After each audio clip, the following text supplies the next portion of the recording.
sono traditori i corrotti, ma di più. La prima cosa è la definizione del corrotto, uno che ruba, uno que uccide. La segunda cosa. ¿Son traidores los corruptos? Mucho más. Lo primero, la definición del corrupto. Es uno que roba, uno que mata. La segunda cosa, ¿qué es lo que les espera a los corruptos?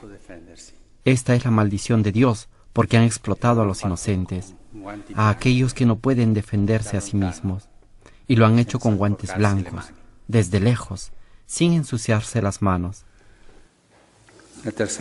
¿Cuánto mal hacen los corruptos en las comunidades cristianas?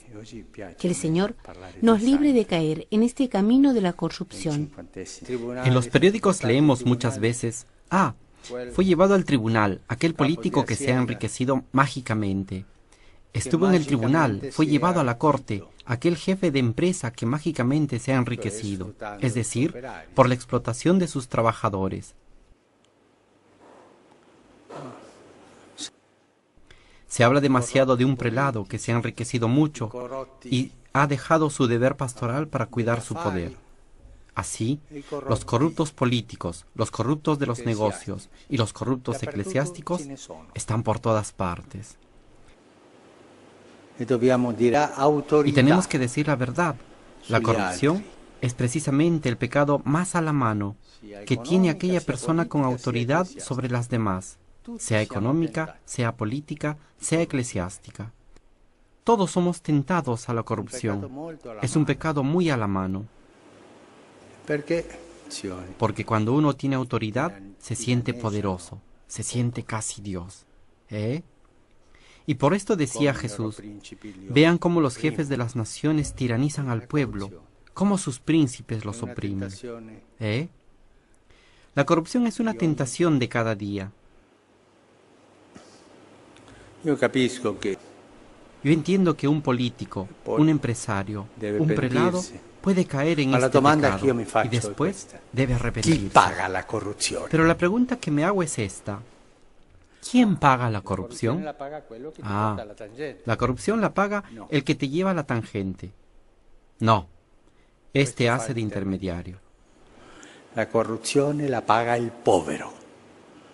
La corruzione di questo re l'ha pagata Nabot, il povero uomo fedele alla sua tradizione, fedele ai suoi valori, fedele alle eredità ricevute dal suo padre. La corrupción de este rey lo ha pagado Nabot, el pobre hombre fiel a su tradición, fiel a sus valores, fiel a la herencia recibida de sus padres. Si hablamos de los corruptos políticos o de los economistas corruptos, ¿quién paga esto? Pagan los hospitales sin medicinas, los enfermos que no tienen cuidados, los niños sin educación. Ellos son los modernos Nabot, que pagan la corrupción de los grandes. ¿Y quién paga la corrupción de un prelato?